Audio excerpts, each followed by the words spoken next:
闻不止广度、高度、态度，还要深一度。观众朋友，大家好，我是主持人华顺佳。平均地权条例3读通过，政府的目的是要打击炒房，因为光是近4年来，包含了新竹县市在内的7大都会区，房价都斤斤涨，其中新竹涨势最凶，飙涨了64%，等于经过了4年，原本100万的居住空间要多付64万。小资族负担不起，加上国外的唯物运动风潮吹到了台湾，让移动屋开始兴盛。移动屋顾名思义就是可以移动的房子，就像是积木一样，可以搬来搬去，甚至还能够坐上车在路上跑，只要付个数十万的运费，想搬到哪就搬到哪，因为他们不打水泥地基。但这也出现了一个问题，那就是他们没有建造执照和使用执照，不申请也不违法。追究原因就是国内根本没有相关法规，这会带来怎么样的影响呢？今天的新闻深一度带您一探究竟。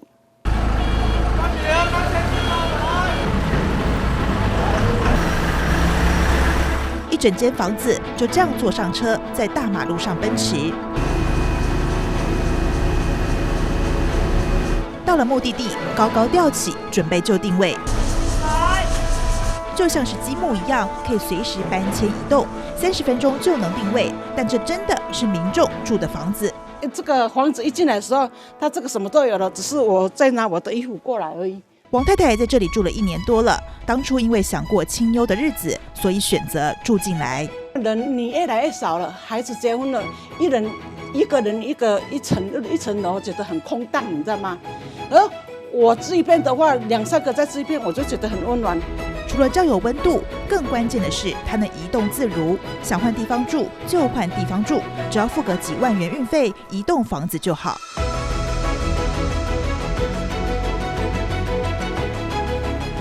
它有2侧都各有阁楼，那它可以2侧各睡2个人，总共可以睡到4个人。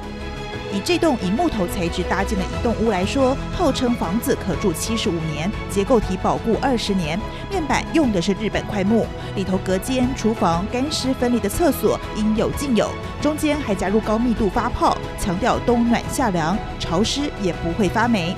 单层7.26平，加上阁楼，实际可用坪数约10平，包含眼前所见的家具、设备和运费，开价238万，1年可卖出30栋。对比动辄1000万的房子来说，小资族压力轻松不少。因为它是预铸式的工法，所以来到台湾，它必须得要确保所有的尺寸跟放样的位置是很精准的。OK， 关键就在于怎么组装。国外技师特地来台确认板材是否合宜，号称1个半月可以完成整个结构，即便短时间就能完成，却可抗17级强风和7级以上地震。我们会有一个预埋的螺杆，跟我们的钢盘跟 RC 的基座做对接。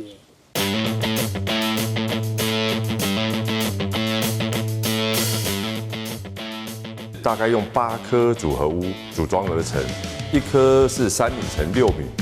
能移动的房子还有像这样的组合屋，以钢柱支撑，墙板隔间用的是库板，搭配地板的水泥纤维板，1坪包含施工成本13万，更是只要半天就能组装完成。结构放在这里，然后把空气保留在房子底下，这底下是空的，比较不会这么冷、潮湿。盖得快又能说搬就搬，多半用在临时办公室或是资材室和度假小屋，而里头还能客制化，打造成移动式的小豪宅。但这样的房子住得安心吗？我们实际站在这个组合屋的外面，旁边就是车水马龙的马路。我们来看一下，这个音量可以达到70几分贝。而进到组合屋里头呢，这个音量则是可以降到50多分贝。噪音勉强在可接受范围内，但震动就很难避免了。实测走在里头，地板感觉平稳，只是一旦跳动会感受到些许震动。拿来跟一般 RC 建筑和货柜屋比一比，盖的速度组合屋算是最快的，价格则是货柜屋最便宜，不到5万就能搞定。但冬冷夏热，舒适度最低。而移动屋会夯，不外乎它能说搬就搬，但得要先有地，买的、租的都可以。只是在台湾，相关法规恐怕还没跟上脚步。很多的像农地的使用，在国外也一样，它是不需要的，只要是可移动房子，它就认定你是一个物品，它就可以给你执照，在台湾就不行。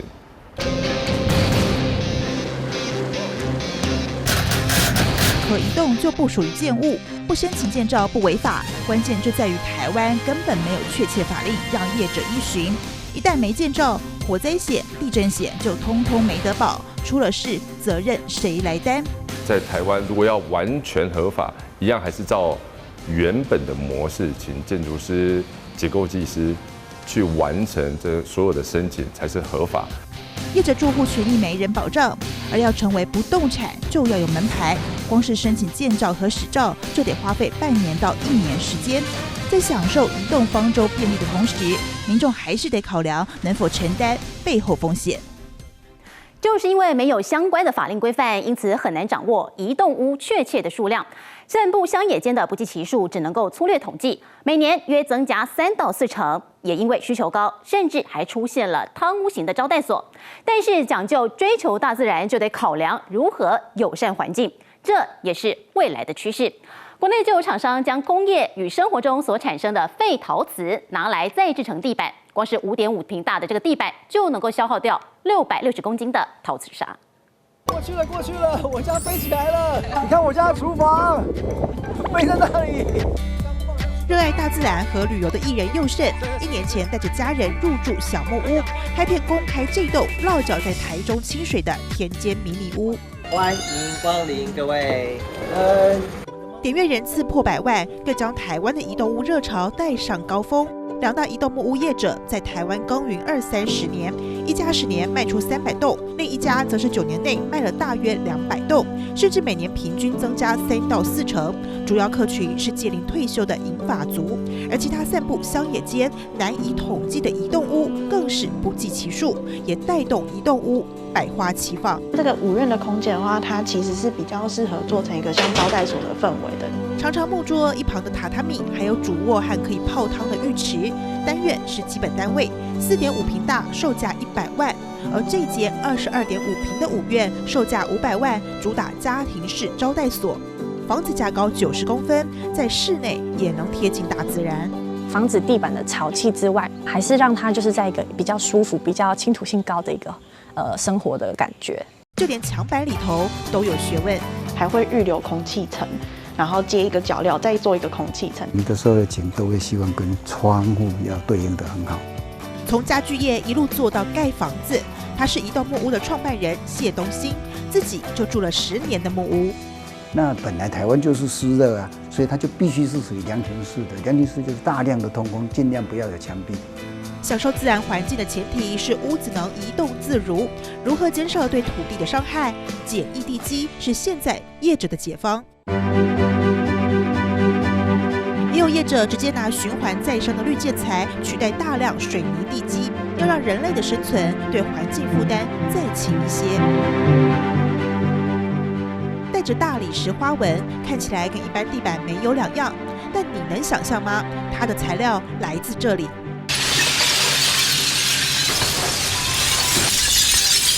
这些堆积如山的全是废弃陶瓷，多半来自工厂产生的次级品和废料，1年入厂量就多达2000公吨。除了工厂所产生的废料之外，在这么大一堆的废陶瓷当中，也可以看到有民众生活当中所产生的，像是这个废酒瓶就是了，会先经由清洁队资源回收做分类之后，再交由他们来做处理。经过一连串破碎，还有瓷选过程，清除其中不需要的铁废料。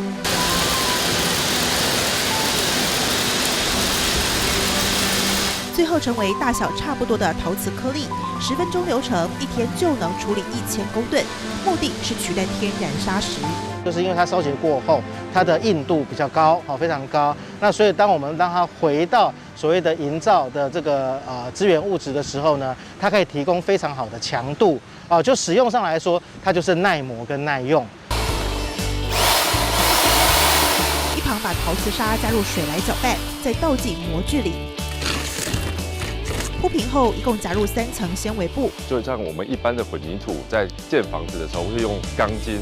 2.5公分的地板就有2/3是陶瓷砂，较一般地板可减轻1/3重量，但一片就能载重1吨，光是5.5瓶就能消耗660公斤的陶瓷砂。那用我们这个陶瓷料，因为它的比重比较重，它灌注之后呢，它踩踏起来有比较实在的感觉，这样子。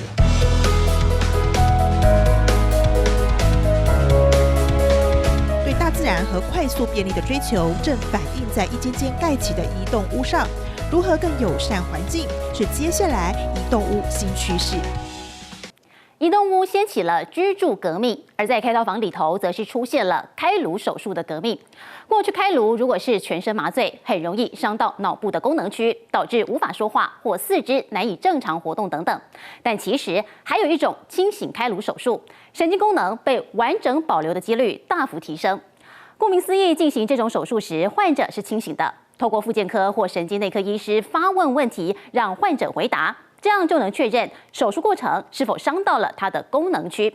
而这也等于一边在动刀取肿瘤，另一边还清醒着回答提问，现场宛如考场一般。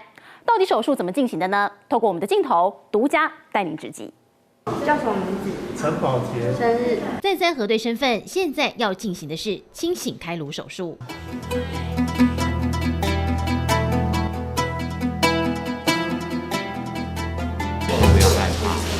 会有一点晕晕的。关键的这一针让患者睡着。我们是用电脑机器去算的，它是持续一直给药，所以当他需要醒来，就让他停止就好了。对，让麻药停止。他会，对，然后慢慢会醒过来。调整麻药浓度就能决定患者苏醒的时间，而在这之前先开颅。可以哈。头钉固定头部后，就要揪出肿瘤了。2大定位重点，第一个是解剖上的定位，精准找出肿瘤位置。主要是在表面上让他认识到，就是核磁共振的位置跟他真实头皮的位置。透过红外线反光点扫出 XYZ 坐标，再与电脑 MRI 比对。比如说眼睛的外侧。那他现在就在眼睛的外侧。电脑导航协助找到了肿瘤位置，就能知道从哪里开颅。先大概，因为等一下我们会局部剃头发。找到了肿瘤位置，就要开始功能上的定位。大脑内有多个功能区，里头布满了密密麻麻神经。若长了肿瘤，就可能挤压神经，破坏结构，导致功能丧失。要在不影响神经功能的原则下取出肿瘤，得要医病合作。因为病人贡献很多。他要能够把他的神经功能很完整的呈现出来，那我们就可以很完整的把他的神经功能保留下来。是要下降到大概0.6、0.7变化。对。如何搭配，就从降低麻药浓度后开始。陈先生，导航。啊，你不要紧，头很好，眼睛打开。10到15分钟后，患者醒来，轮到神经内科医师或复健科医师登场了。这是什么？变化。这是什么？扫把。对。一块无菌布隔出2个世界。外科医师一边透过刺激器放电，在头颅内找寻安全区域；另一边，神经内科医师持续提问，确认患者认知与语言功能并未受损。所以目前好像都没有比较慢哈，好像都还好。而提问的内容除了制式图片之外，还依据患者想保留的功能而不同。这都是国中的吗？国小也有。例如，现场考国中数学老师心算，因数分解没有3个2相乘哦。第一个88有，第二个104也是有，252没有。中医师考药方跟流派，我找到那个伤寒杂病论的那个药方了。好，来，麻黄汤，麻黄、桂枝、杏仁、炙甘草。那其实我们也听不懂中医师的他要找的资料是哪一些他熟悉的，但是因为清醒开颅，所以他保持清醒，他可以直接跟我们讲说，他现在熟悉的是哪一个部分，请我是找哪一部分的药方来问他。有些手术时间较长，题目不够问，还要随时上网查，甚至还有手语。不过，若是恶性肿瘤与生命拔河，恐怕就得有所牺牲。我们可能要衡量说，我某些部分，譬如说我们在比较一般来讲，感觉神经方面的，我们可能可以稍微做一点点牺牲，但手脚的活动就不能牺牲。那是不是完全不能牺牲？稍微差一点点，我还能够走路，是不是可以牺牲？可能也可以。那讲话也是一样，所以我们到最后这几年来当中，我们就成了一个叫70分的原则。经由电脑统计达到70分，未来透过复健日常生活就不成问题。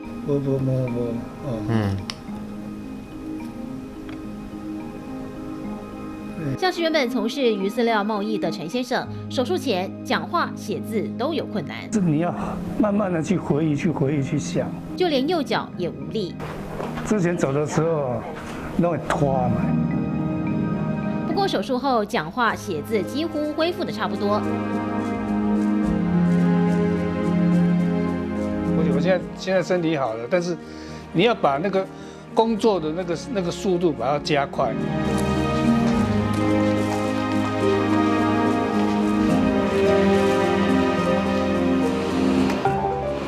随着能监测的内容越来越多，一年500-600名的脑部胶质瘤患者都适用，清醒开颅，抢救病患回归正常的生活。但其实这样的手术要进行并不容易，不是医术不够，而是台湾过去并没有常规化的团队。这种手术需要神经外科、麻醉科以及神经内科或复健科3个团队来配合。但过去并未纳入健保点数给付，因此这些医师都是做义工而已。直到105年底，健保署通过给付了，因为出现了一个关键人物，让清醒开颅手术可以常规化的进行，1年搞定300-400颗脑袋。看图哦，好，那再想一下我们的剧情。小朋友在丢球。正在进行语言治疗的是诗婷，11年前在美国突然癫痫发作，就医发现长了脑瘤。谁在擦玻璃？小朋友在擦玻璃。虽然开了刀，但7年后复发，视力与右手功能逐渐退化，因此决定回台。他先生带他回来，是要准备送终。对，就是这样。我以前讲了就会掉眼泪，现在不会，我现在认了。我能帮他多久就帮他多久，我只跟他说你陪我久一点啊。原本喜欢环游世界、活泼爱漂亮的女生，却跟死神拔河。父母不肯放弃，回台又动了一次手术，但当时脑压过高，肿瘤也影响到语言区，无法全数摘除。直到108年，连脚都不能走了，决定第2次动刀。此时出现了转机。我们进去监测，发现，原来不能拿掉的那个地方，它原来的功能，好像跑到别的地方去了。那实际上这个在医学的报道上，我们叫做脑部神经的可塑性。这个部分是我第1次开刀，我没办法开刀的地方，拿到现在剩下这样子。虽然开刀拿掉了肿瘤，但诗婷仍得不断复健，要救回失去的功能。流利的活着，陪父母亲一直。明明只要 hold 着5秒，但诗婷坚持10秒，她正为家人而奋斗着。其实国际间不少人放弃治疗，除了难度高，也是因为价格不菲。以美国来说，顶尖医师喊价到42万美金，台币上千万，一般医师也要20-30万美元。至于台湾有健保给付，因此只要负担医材费数万台币就好。且台湾有医疗团队常规化进行手术。陈先生，你好。神经内科吴医师正在帮脑瘤患者进行术前评估。星星正确。除了评估患者状况，也为了当下手术的监测顺利，这角色有时候是复健科医师。这个是面包刀，老一辈可能就不知道说这个到底是什么东西。专长神经复健的张医师协助进行清醒开颅手术超过10年，他们发现国际制式的考题不合时宜，因此设计了更多图片考题，也更接地气。而他们正是手术当下最关键的监测与判断角色。他也许只是迟了2秒钟回答，这是草莓，或是说，他先讲说这是柠檬啊，然后他马上发觉他不对，说这是草莓。我们的角色就是要去判断这个错误的类型是不是真的跟开刀的过程有伤到语言区或者影响到语言区有关。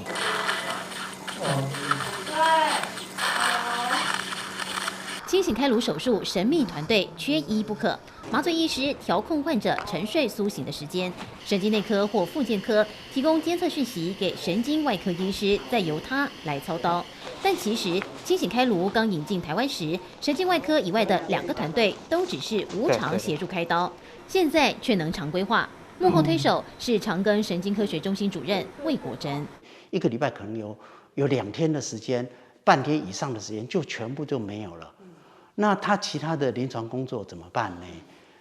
那其实上这个就刚开始是兴趣，可是到最后你如果没有一个常规的一个 schedule， 那就很困难。过去每当有手术，魏国珍只能奔走找医师组团队，没有支持性的系统就很难做得久。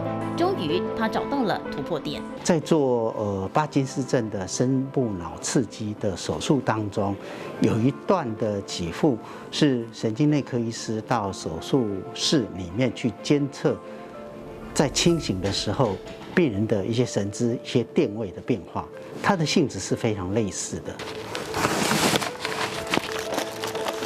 他花了半年时间搜集各患者手术资料与报告，向健保署提出申请比照巴金森病，再经过众多专家会议，终于通过纳入健保给付点数，让医疗团队不用只是做义工。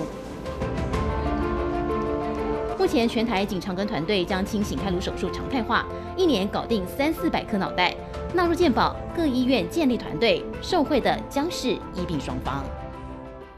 世界卫生组织指出，糖瘾造成的伤害比吸烟更严重。台湾每人每年吃掉了25公斤的糖，不仅造成了肥胖，也是导致糖尿病的元凶。因此，很多人就会改吃双糖类的麦芽糖或麦芽饼。但您吃的麦芽糖纯吗？有的使用精制过后的树薯淀粉加上麦芽酵素、水制作而成，有的品牌甚至还加入了焦糖色素。接下来就带您从古法制作的过程，揭开麦芽膏背后的秘密。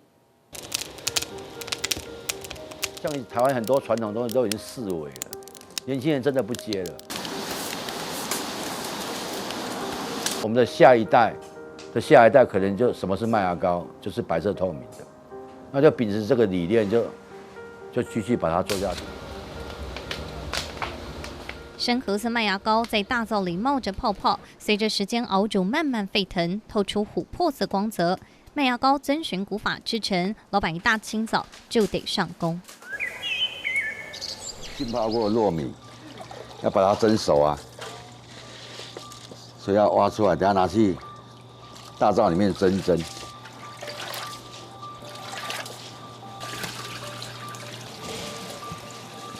原糯米粘性高，淀粉质多，适合当成麦芽膏原料。在蒸煮过程中，我们先来采摘小麦。现在我们来到这一间就是培育小麦草的暗室。小麦属北方作物，得天天吹冷气，在20度的环境中生长。右边这一排是刚种植2天的小麦，经过7天细心浇水培育，就能采收。像我们这样打开，它就有没有？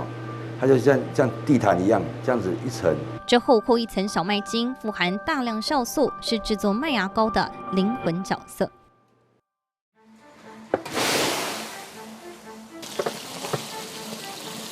蒸熟的糯米与小麦倒入大灶中混合，不断搅拌，让小麦中的酵素与糯米中的淀粉进行糖化。接着就是最考验职人专业的步骤。5个炉灶全开，遵循古法，使用大火柴烧，费工又耗时。过程中需要耐得住高温，还得依照季节掌控柴火温度。麦芽膏有没有快好的时候，你要去拿捏它的软硬度。夏天天气热，你麦芽膏也相对要煮比较硬。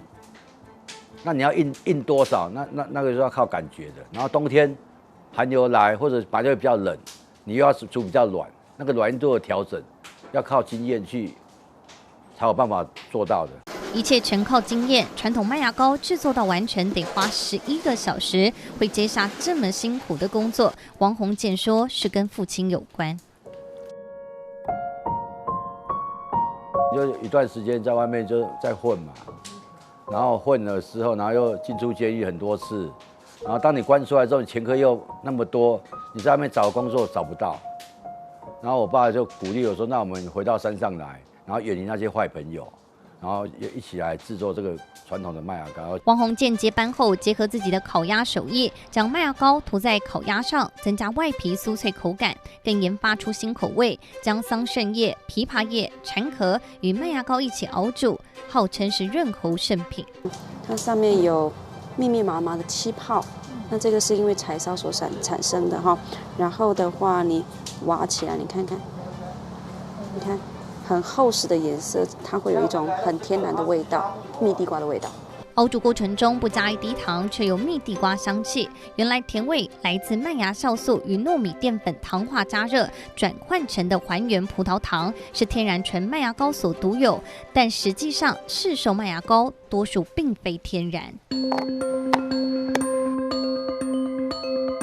我们从市面上买了几款麦芽膏做对比，将3款放在地上静置5分钟 ，A、B 排旁爬满蚂蚁。反观用古法糯米制作的麦芽膏，没什么蚂蚁靠近。靠近一点看，蚂蚁甚至爬入 B 排麦芽膏内，试图要搬走糖分。关键就在于内容物加了树薯淀粉，而树薯淀粉能转化为许多单糖与双糖、多糖类，提升了甜度。B 牌更直接在包装上写调和麦芽，除了树薯淀粉水、麦芽酵素外，还加了焦糖色素，并非纯天然。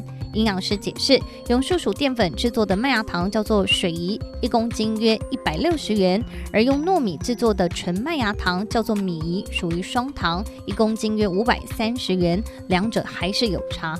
用小麦还有米饭下去制作的这种麦芽糖呢，它里面含矿物质跟维生素的含量会比用水饴下去做的来得高。双糖的话，它是因为两个分子，那中间一个键结。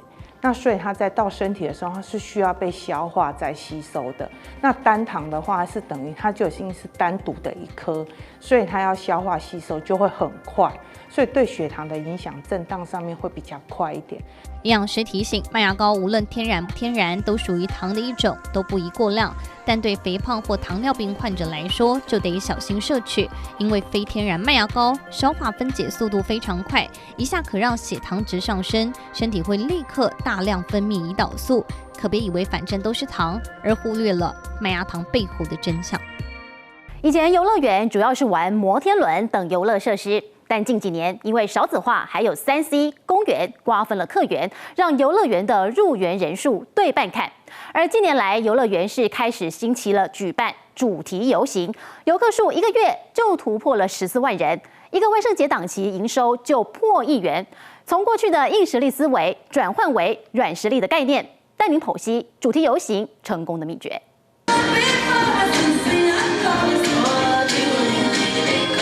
麋鹿、耶诞精灵，还有圣诞老公公，热闹的耶诞配对游行就在乐园里展开，甚至降下人造雪花，洋溢欢乐的年节气氛。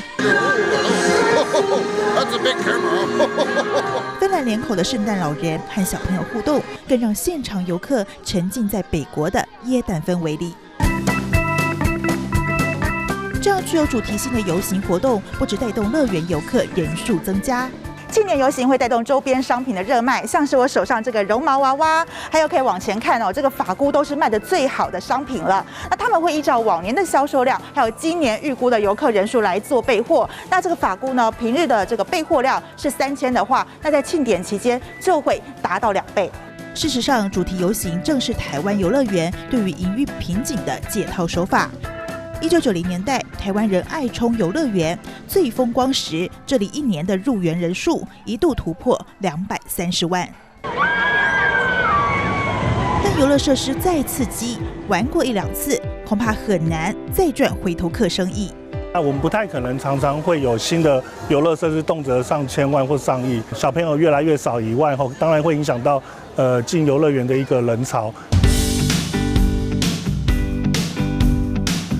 以新竹这家游乐园来说，受到少子化和3C 风行的影响，1年入园人数曾经惨跌至100万人次不到，还得面临客源被瓜分。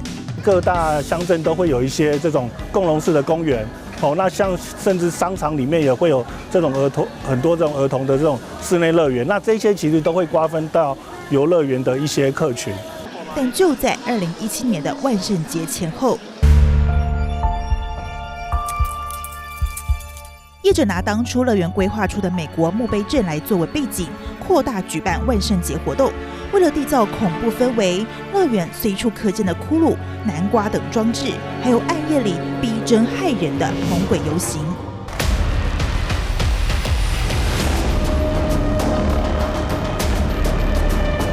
周边还有模仿针筒注入血浆的气泡饮料，吸引满满人潮。游客更是主动参与变装。过去最高年入园人数曾达230万，但在2007、2008最惨淡的时期，年入园人数曾经不到100万。扩大游行规模后，2019年10月，游客人数单月就突破14万人，甚至带动一旁的鸡排摊生意。非节庆档期1个月只能卖出1.5万片，但在万圣节档期2个月就能卖出5万片。其实迪士尼乐园可以说是主题游行的始祖，花车、布偶装加上城堡等装置，成功打造游客心中的梦幻国度。2022年第3季，乐园及度假村营收就达到74亿美元。至于游乐园的工作人员怎么训练，又是怎么布置场地呢？接下来镜头带您直击台中这家游乐园游行人员的幕后基地。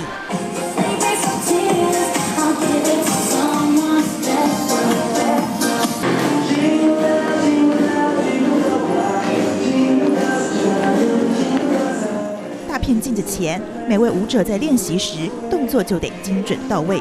Remember your moves, okay? Do big move, and in parade, hope you can smile, and feel everything can do the point, okay? 集结了来自台湾、乌克兰和俄罗斯的舞者，表演前的暖身练习，就是为了下一刻的粉墨登场。他们还得同时具备书画技巧、亮丽应景的妆容，再搭配上不同角色的服装。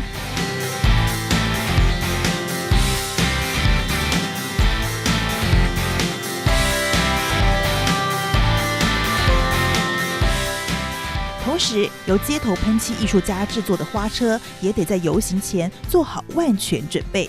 因为我们还有一些特效，那我们的电源系统也会做一个检查。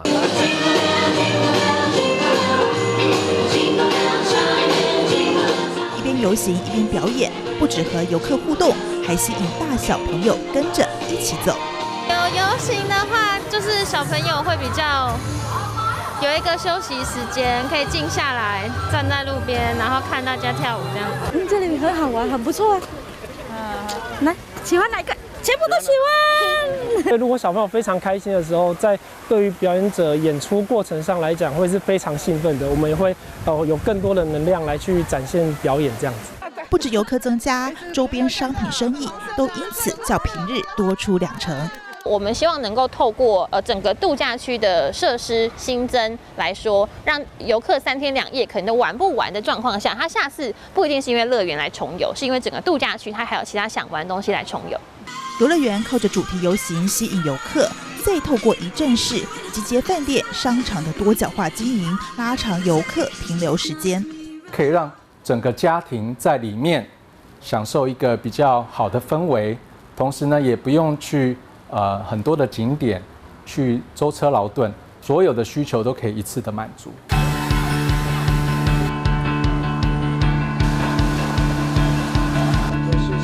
跳脱靠游乐设施吸引人潮的框架，主题游行提高了声量，只是如何每年发想出不同创意，并吸引更多外国游客，才是台湾游乐园赢回当年风光的挑战。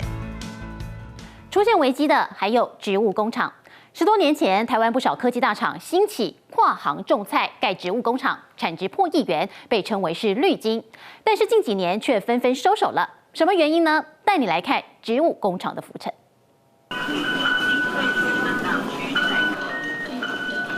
人来人往的捷运站，竟藏着这一间小小温室，旅客经过不免停下脚步，一探究竟。换上无尘衣、戴帽子、口罩进入温室，工程师检查每株植物生长状况。这14坪的空间，一年能产出7吨蔬菜，可供应7000人食用7周。为什么在车站内开科技菜园？我们直接到植物工厂找答案。近200坪空间种80种蔬菜，印刷电路板生产商在2012年跨界建立植物工厂，不只利用 LED 白光照射，还有专门种紫色蔬菜的红光区，温度维持约20度，湿度70%，避免叶片干枯。更利用自身专业提供高科技设备，种高经济价值作物。我们现在采收的这个呢是冰花。叶子上有着一块块结晶，吃起来还有淡淡咸味。冰花号称蔬菜界的爱马仕，1公斤要价上万元。但它生长于南非海岸，叶子利用技术让冰花也能在室内生长，突破环境限制的还有它。这个东西就是我们的生蚝叶，那它为什么叫生蚝叶的原因，就是因为它的味道其实就是非常像生蚝。明明是蔬菜，吃起来却有生蚝味，就是因为养液内的锌比例较高，但要收成也不简单，得种植1个月才能采收，会下重本，有这个原因。生蚝叶，那么可能相对一般的蔬菜啊，可能是要比这个冰花啊来看又可以增加1倍的这种获利。我们虽然有很好的理念，要绿色健康，但是也是需要什么呢？需要我们的自己的事业体，要能够成长，要能赚钱，让我们的获利会比较好。说穿了，就是为了增加获利，为了拼行销，除了捷运站内种菜，还开了餐厅。新鲜嫩猪排煎到微焦，搭配植物工厂内的新鲜生菜，制成地中海特制料理。冰花也能制成三明治。业者跨足餐饮，将工厂的蔬菜直送厨房，也成功打出口碑。开餐厅之后才开始比较慢慢有营收才有起来了。我们其实做植物工厂，其实到目前差不多将近11年了哈。大概最近这3年来，跟植物工厂跟餐饮在这边做搭配，当然它的通路就比较广，所以大概开始获利是大概已经连续三年了才开始获利。之前其实都亏钱啊。业者不讳言，有母公司支持，才撑过一开始的阵痛期。10年前，台湾不少科技大佬抢进植物工厂。2016年全盛时期达136家，产值破1亿元，但之后起起伏伏，有人退场，也有人进场。近3年勉强守在120家，产值也打了7折。当初信心满满的大老板们，有的投资转趋保守，有的黯然收手。高设备仪器精准控制温度湿度。10年前，金宝砸下1500万打造无尘 LED 植物工厂，却在今年底宣布收摊，回到科技本业。另外，像太平洋建设受限产量规模无法扩大，重心也回归本业。这状况在国外更明显，日本有近60%的植物工厂亏本经营。2016年底，日本国内最大的东芝植物工厂宣告倒闭。对比过往被捧为绿金，问题出在哪？其实全世界都一样，行销是变得是让它能不能继续发展下去的一个关键的因素。它会不会卖，然后它的产品用什么样的价格来卖，这个都是关系他们的经营的成果了。那做得不好，自然就退出。科技农业投资成本高于传统农业10倍。以夏季来说，科技农业的空调就占营运成本的1/3。以200平的空间来算，1个月电费约10万，但这还不包含人事、空间租赁费用。但传统农业只需要肥料，成本5万元以下，因此得配合行销才能创造收益。台大生物产业机电工程学系就在培养植物工厂技术人才，但近几年投入的学生却越来越少。我自己的学生就大概目前看起来做最长的大概做了5年，之后也就离职了，就转到半导体界去工作了。原因是什么？薪水啊，对啊，这薪水的高低的问题，另外一个就是挑战性的问题了。人才荒，投资成本高，再加上没有政策鼓励，台湾绿金想站稳脚步越来越困难。植物工厂在台湾的定位一直是不被重视的。他说你这个是农业的行为，所以因为栽培植物嘛是农业的行为，所以工业局说你这个应该归农委会管。那农委会说你是植物工厂嘛，你是工厂应该工业部门来管，两边就一直没办法敲定说这个产业要怎么辅导。像我们自己的植物工厂的扩充啊，为什么不能用5倍数、10倍数增加？我们也遇到一些挑战，只要政府也能够来协助，让我们自动化能加速快一点成熟的话，相信植物工厂可给我们的都市的人社会更多的实质效益。主管机关是谁？工业局、农委会互踢皮球，难怪没人协助争取政府资源，加上专业人才出现断层，台湾植物工厂未来若走向泡沫，那也不足为奇。全台有1000多所偏乡学校，多数学生数不足100人，请竹工来开火不付成本，推山业者也不愿意跋山涉水标案，因此去年行政院启动了新计划，新建或改造偏乡中央厨房，统一由中型学校负责来主食，再分享给周边的小校。最喜欢就是玉米啊！不同班级国小生不约而同在黑板前孙餐最期待今天会是什么好料。一墙之隔的厨房里正忙着，一锅600多人份，一口气出动2锅，等于1300名学生的午餐都在这里。看时间差不多，营养师拿出干净的汤匙试了味道，咸淡正好，没有异味。再用温度计插进锅子里一测，95度，食物熟了。锅子有厨工半个身体高，铲子得用双手用力才搅得动。桃园观音的新坡国小同学，校园人数明明800人，却要煮到1300份，因为新坡国小是中央厨房，剩下的500份准备供应给周边3所卫星偏乡学校。按照现有法规，超过1000名学生才能聘请营养师，偏乡小校们加上中型学校就符合聘请营养师的门槛。且教育部今年投入35亿预算，在全台湾新建或改造137座中央厨房，让552所卫星学校可以受惠，20多万学生不用再为营养午餐发愁。你们喜欢吃学校营养午餐的举手。100%投票通过哎。会需要偏乡中央厨房，是因为小校学生数多不足100人，团膳业者没有利润，不愿意来投标。若学校想请1名厨工，以补助款最高1年35万来算，平均月薪资2万9，只比最低工资高一点点。劳健保杂费全含在内，工作地点又偏远，寻人不易不说，拉高薪水更把学生食材费吃光光。而靠中央厨房分享，反而能让他们吃上好菜，但要怎么送达可是考验。起锅熟腾腾时，分装到不锈钢餐盒，这是第1层。但只有1层还不够，还有第2个加厚保温餐盒，盖上盖子密不透风，更厚，防止内部散温。营养师在餐盒内插上温度计记录。在汤品的部分，我们是使用可以看到保温的保温的汤桶，对，它是双层的，那里面是真空的，就是它里面有1层保温棉。那另外餐点的部分，因为我们都是要用这种不锈钢盆打菜嘛，所以会盛装在这种保温的餐箱里面，那它也是有一定厚度的，还加上上盖，那保温的效果目前根据分享学校的反应是还不错的。无论是不是寒流来袭，卫星学校学生不能吃到冷菜，全程都得对温度斤斤计较。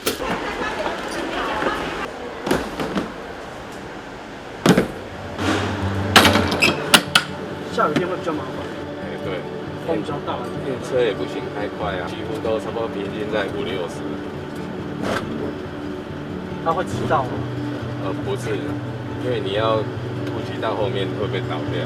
开在蜿蜒田间小路，就怕一不小心打翻学生餐盒，一刻不休息耽搁。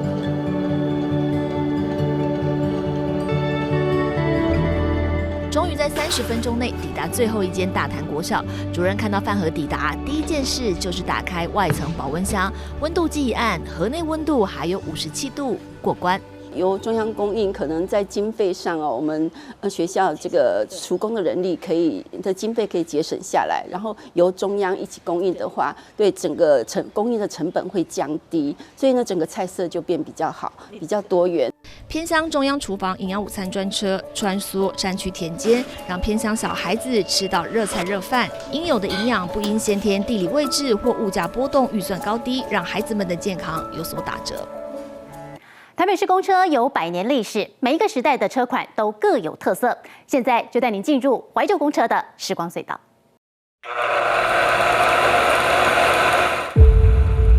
黑白老照片到彩色印刷，这一张张都是回忆。台北市公车将近有100年历史，在70年代甚至没有下车铃，只有一条线悬挂在窗户上缘，拉一下就牵动铃声，也让资深驾驶非常怀念。人挤人。当你要下车的时候，你必须逆着脚跟这样去拉那个下车铃。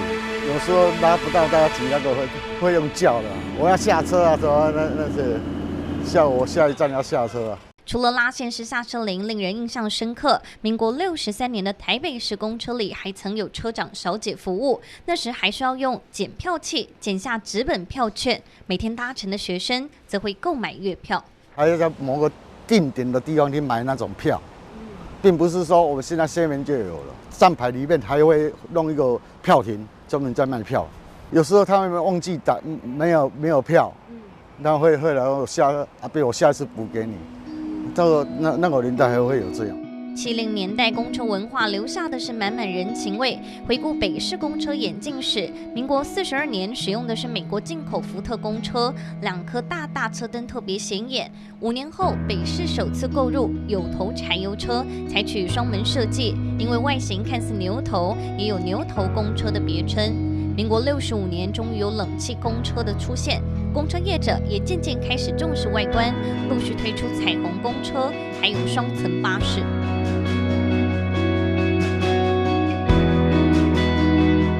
车体留下斑驳痕迹，这是民国92年的柴油公车，使用手排档及大型方向盘，现在已经全数退役，变成调度室以及驾驶中午吃饭休息的地方。公车汰旧换新，也逐渐往科技化迈进。